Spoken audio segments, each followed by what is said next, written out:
Richard, among your many television appearances in England was the series of programs you had on Enemies of Reason, about things like astrology, homeopathy, dowsing, and other superstitious nonsense, excluding religion. Well, the headquarters of Scientology is right here in Clearwater. In addition to being superstitious nonsense, there's a controversy about whether it's even a religion. Do you think Scientology is a religion, and does it matter? The thing that picks it out from the others is that it's recent, and therefore we can see the nonsense that it's based upon, whereas the older religions, they have a kind of sanctity of time that sort of hallowed them. But actually, they're probably give Scientology another 2,000 years, and it'll seem no worse than any of the others. But it does seem to have a very sinister aspect. It does seem that they use coercion and threats. Once you're captured by them, it seems to be very hard to escape.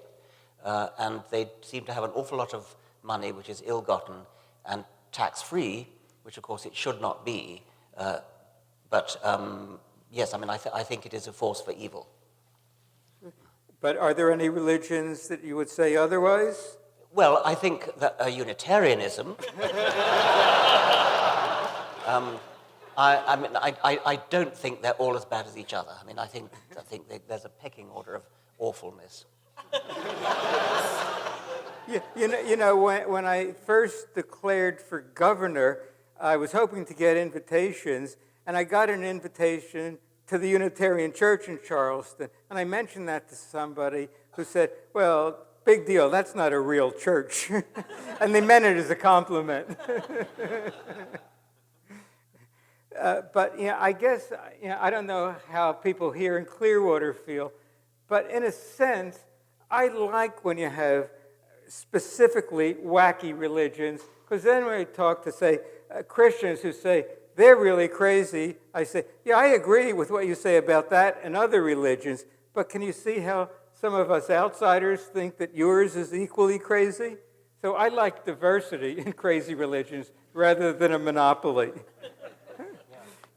Also, in that part about enemies of reason, you talk about an interesting double-blind study on kinesiology, which you participated in. Would you read an excerpt about that? You know the double-blind trial technique, it's designed to protect the scientist against his own bias or her own bias.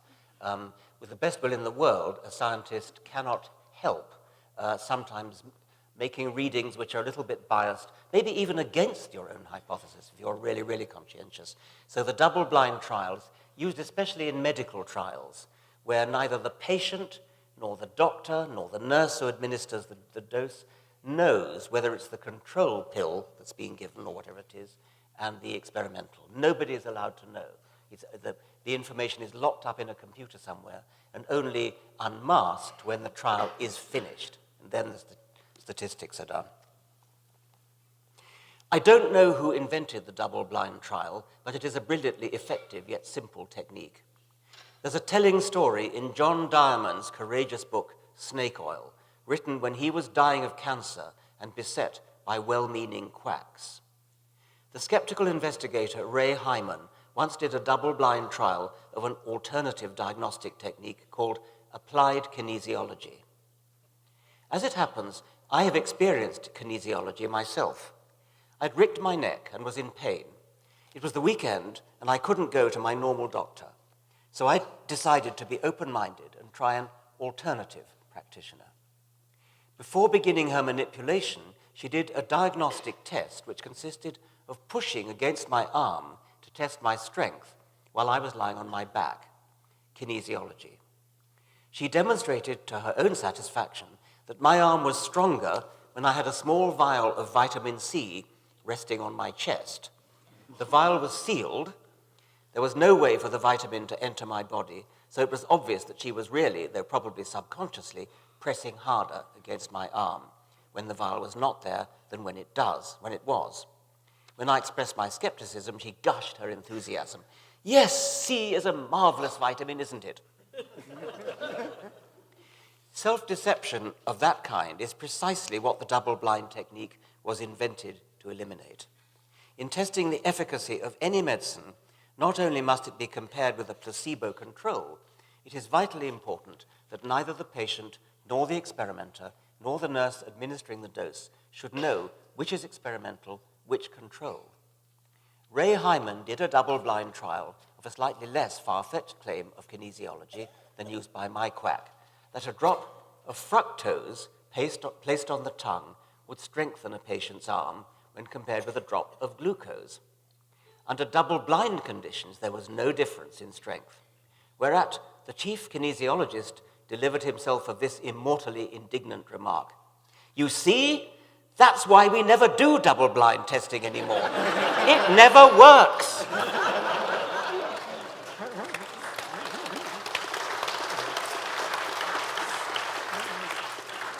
Which is one of the best proofs that double blind does work. Yes.